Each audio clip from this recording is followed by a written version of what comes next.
A graça e a paz, queridos ouvintes. Eu não tenho escondido que sou fã dos comentários bíblicos do pastor Charles Spurgeon e gostaria hoje de tomar emprestado suas palavras acompanhando cada versículo deste precioso ensino do nosso Mestre Jesus. Vamos seguir com a leitura de cada versículo e em seguida os comentários. Mateus 13, versículo 2. E grandes multidões se reuniram junto dele, de modo que entrou num barco e se assentou, e toda a multidão estava em pé na praia. Grandes multidões ansiavam por ouvir seu ensino e ver seus milagres. Estas o comprimiam com tanta intensidade que havia perigo de ser empurrado para o mar. Ainda mais porque não era uma multidão dispersa, mas estavam reunidos em volta dele, apertando-se junto à sua pessoa. O barco tornou-se o seu púlpito, e o pequeno espaço entre ele e a praia lhe deu fôlego, permitindo também que mais pessoas o ouvissem. A praia em declive e o céu azul formavam um magnífico auditório, com espaço para toda a multidão, uma expressão belamente abrangente. O mestre sentou-se e o povo ficou em pé. Teriam menos sonolência nas congregações se esse arranjo ainda fosse mantido nos nossos dias. Versículo 3. Falou-lhes muitas coisas por parábolas, dizendo: Eis que o semeador saiu a semear. Ele tinha muita instrução a transmitir e escolheu comunicá-las em parábolas. Que maravilhosas imagens foram aquelas! Para nós, assim como para os que a ouviram. Esta parábola do semeador é uma mina de ensino sobre o reino, pois a semente era a palavra do reino. Eis, cada palavra é digna de atenção. Talvez o pregador tenha apontado para um agricultor à beira do caminho que começava a semear uma das encostas. Um semeador, leia-se o semeador. Jesus, nosso Senhor, assumiu essa tarefa de semeador por ordem de seu Pai.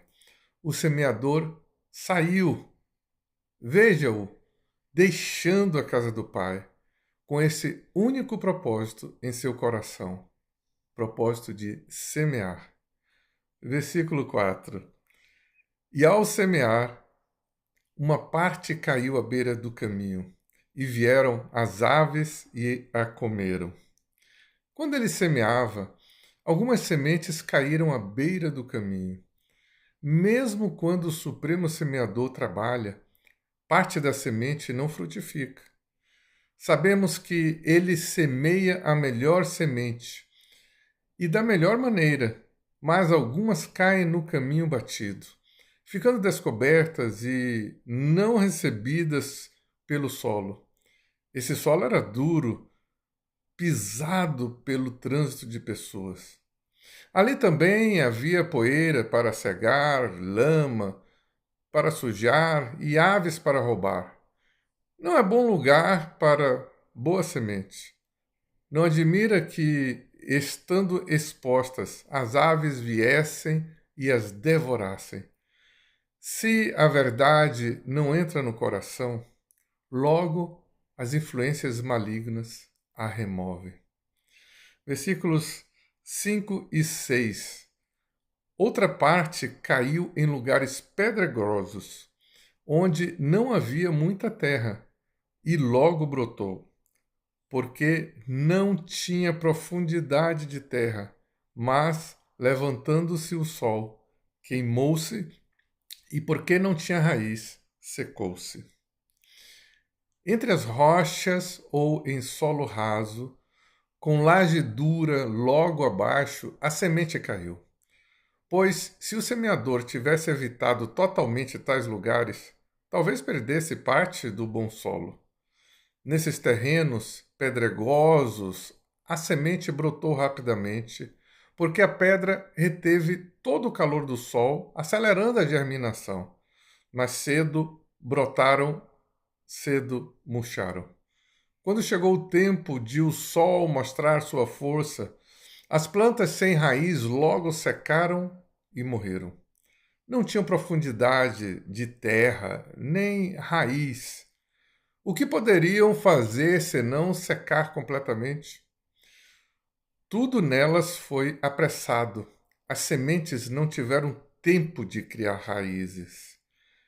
E assim, em pressa, o rápido crescimento terminou em rápida morte. Nenhum vestígio restou. Versículo 7. Outra parte caiu em espinhos, e os espinhos cresceram e a sufocaram. O solo era originalmente um matagal de espinhos, que havia sido limpo com o corte superficial.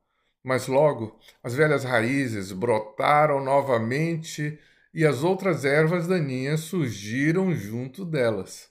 E os canteiros, emaranhados de cardos, espinhos, urtigas e tantas outras coisas, estrangularam os frágeis brotos do trigo. As plantas nativas sufocaram a pobre estrangeira. Não permitiram que o trigo intruso compartilhasse o campo com elas. E mal reivindica monopólio, o mal reivindica monopólio sobre nossa natureza. Assim vimos três tipos de sementes secarem a um fim prematuro. Versículo 8. Mas outra parte caiu em boa terra e deu fruto, uma a 100 por um, outra a 60 e outra a 30. Isto compensaria todas as perdas, especialmente na maior taxa de aumento aqui citada. Mas as aves, o clima e os espinhos, três partes da semente se perderam. Mas, felizmente, uma permaneceu para multiplicar e encher o celeiro. A semeadura da boa semente nunca pode ser um fracasso total. Outra caiu em boa terra. A colheita não foi igualmente abundante em cada pedaço do solo fértil. Variou de 100 até 30 por um. Nem toda boa terra é igualmente boa. Além disso, a localização pode diferir.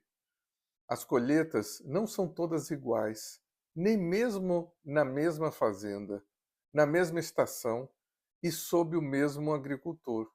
Contudo, cada campo pode produzir uma boa colheita. Senhor, se não posso alcançar o 100 por um, faze-me ao menos boa terra, dando 30 por um. Espero que em Deus, que vocês tenham bom proveito deste ensino. Que Deus continue te abençoando, produzindo um resultado prático na sua vida e te fazendo uma pessoa fértil e que possa multiplicar em nome de Jesus. Amém.